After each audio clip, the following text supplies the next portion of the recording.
welcome back to our vegan channel. We've got a great recipe for you today for cheesecake. I miss cheesecake so much since going vegan, and I haven't had a good one yet.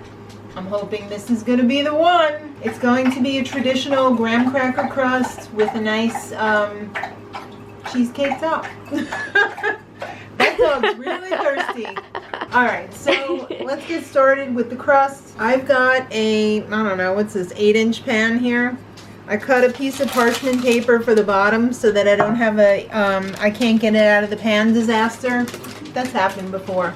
So I'm going to use my parchment paper on the bottom. I've got my plastic bag that says I hate the environment here. And I'm going to empty one sleeve of the graham crackers into here to crush them up.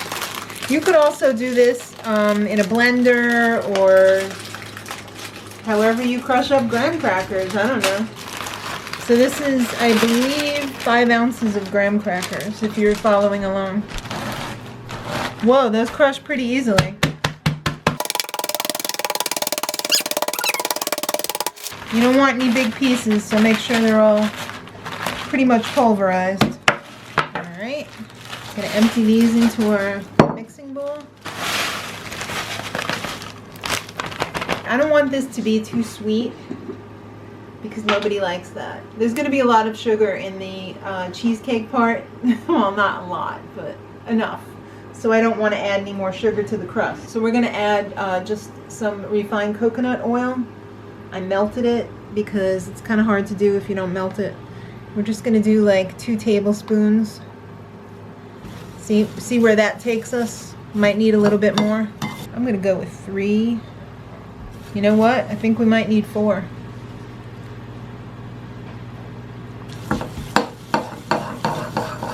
Looks like 4 is the magic number here. Alright, once everything is well coated and you throw everything on the floor that you're not using, we're ready to put it into the bottom of the pan. Press it down in an even layer, and then we're going to pop that in the fridge to harden up before we put our filling on top. There you go. Pop it in the fridge. Alright, next part is the dump. We're going to dump everything into the blender, blend it up, and pour it into the pan. So simple. Even the categories. We've got our high-speed blender here. We're going to start with the cashews. Don't try and do this without raw cashews. They have to be raw. They can't be roasted. They can't be lightly roasted.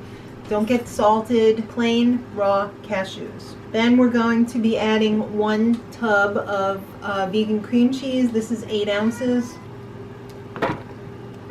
Beautiful. Okay. Then we're going to be adding this first. This is culinary coconut milk. So I believe what they do is they take the liquid out, and this is like the heavier creamy part.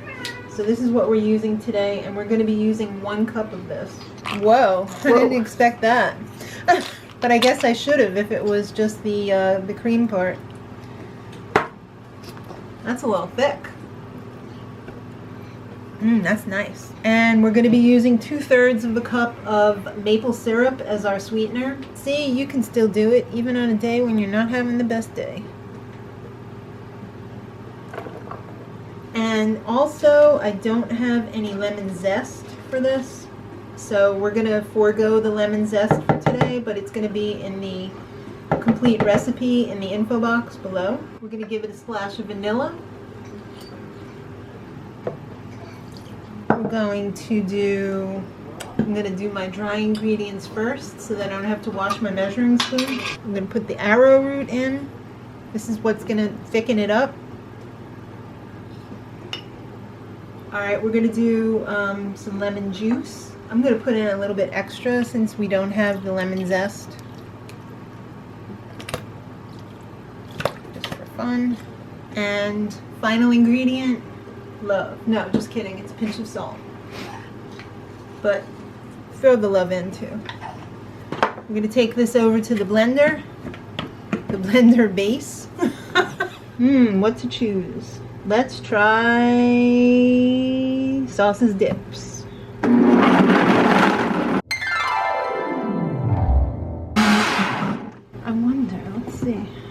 wonder. That looks pretty smooth, but since it has the nuts in there, I'm just gonna do it a little bit extra because I want to make sure that it's super, super smooth. I don't want anybody to know that there was nuts in here. Not that I'm keeping it from them. I just don't want, I want a nice smooth texture. Alright, perfect. Now we're gonna get the pan out of the refrigerator and we're gonna pour it in. But first, we're just gonna take a little bit of coconut spray and spray the edge because I want to make sure that this is not going to stick. Make sure you get it everywhere. Coming for its edges. That's right. So now we're going to pour this on top. Whoa, they're beautiful. We're just going to give it a little tap tap. See? Bubbles. You don't want bubbles in there because, whoa, that's going to not be good. So make sure you get all your bubbles out. And I'm going to put this on top of a cookie sheet because I don't want the bottom to cook too quickly. It's going to be close to the flame or the optic whatever in the toaster. Alright, I've got my oven already preheated to 350. This is going to go in the middle. If the top gets too brown, I'm going to move the rack and put a cookie sheet on top so that the top doesn't get too brown, but it's going to be in here for about an hour. Alright guys, it's been about 45 minutes, but I believe this is ready. I did have to put the cookie sheet on top because it was getting a little bit too brown. But you can see it's firm, the middle just slightly jiggly. This is exactly how you want it. I'm just going to turn the oven off and let it sit in the oven to start to cool off because I don't want it to cool off too quickly because it's going to crack the top. So just let it sit in there for about 45 minutes to an hour. Move it out to a rack, and then when it gets to be room temperature, put it in the refrigerator. Whoa!